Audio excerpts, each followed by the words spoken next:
In this video, it's iPhone 5 versus the Samsung Galaxy Nexus.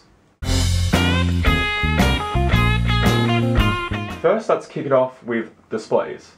The iPhone 5 has a 4-inch Retina display with a resolution of 1136 by 640. The Samsung Galaxy Nexus sports a 4.65-inch display with a resolution of 1280 by 800. Now, the technology in these displays is actually quite different. The iPhone 5 uses an IPS display, whereas the Samsung Galaxy Nexus uses a Super AMOLED pentile display. Now, the iPhone 5 screen definitely looks much better than the Samsung Galaxy Nexus screen.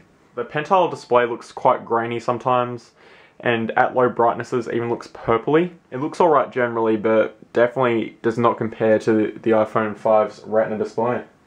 So it is bigger, but I would say it is worse than the iPhone 5's display. Let's look at how thin these phones are.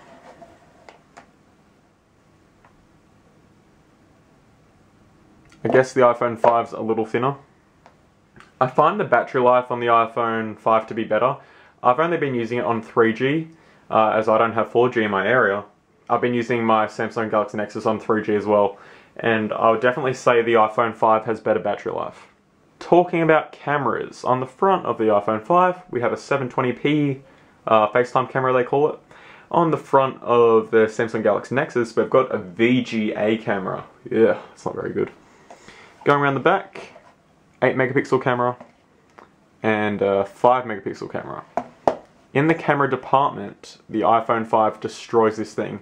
It's not even worth posting the videos. Like, the iPhone 5's 8 megapixel camera destroys the Samsung Galaxy Nexus 5 megapixel camera. So the iPhone 5 wins that.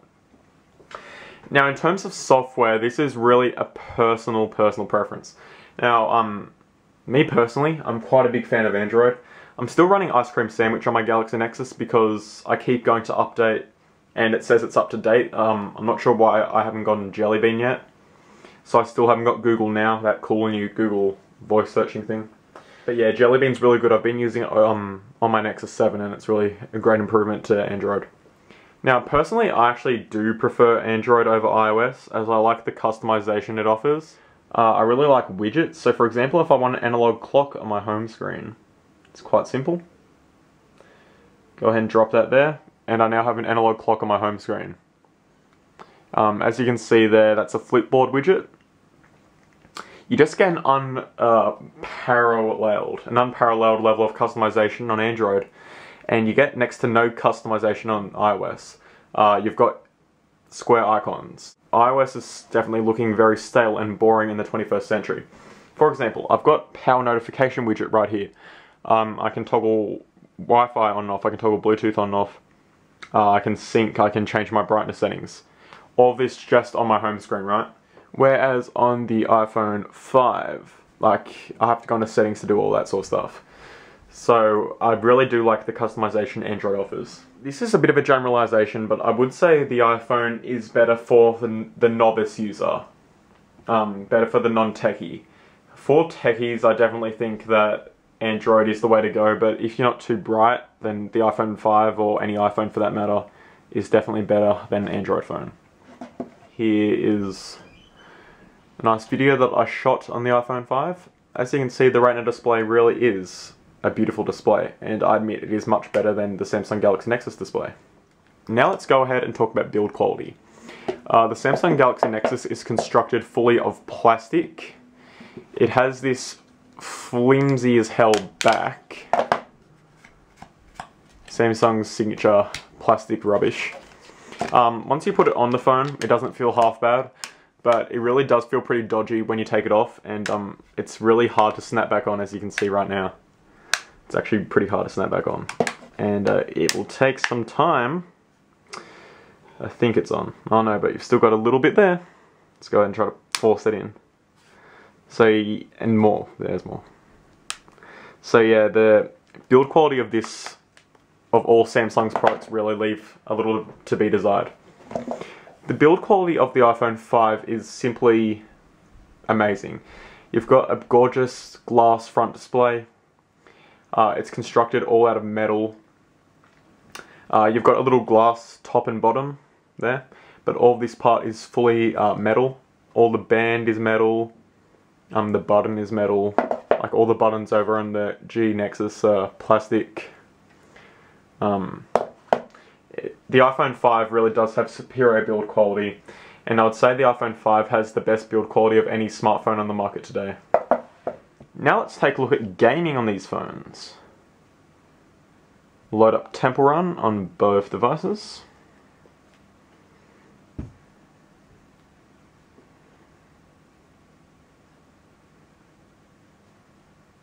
The Galaxy Nexus seems to be a fair bit slower than the 4S. To be honest, the 4S seems to be nice and speedy. Much faster than the Galaxy Nexus. Although with Jelly Bean that might fix it whenever Google decide to go ahead and push that out. Oops, hit the tripod. Let's play dual style.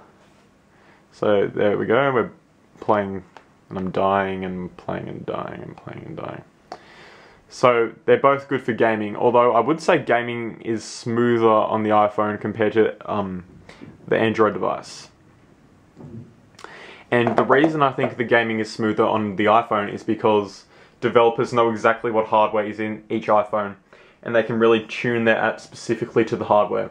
On Android, there's so many devices, developers really have to cater for all of them, whereas on iOS, like on the iPad, the iPhone, the Apple Touch, the developers know what they're dealing with, so they can really make top quality apps that really, you know, test out the hardware and make the smoothest experience possible.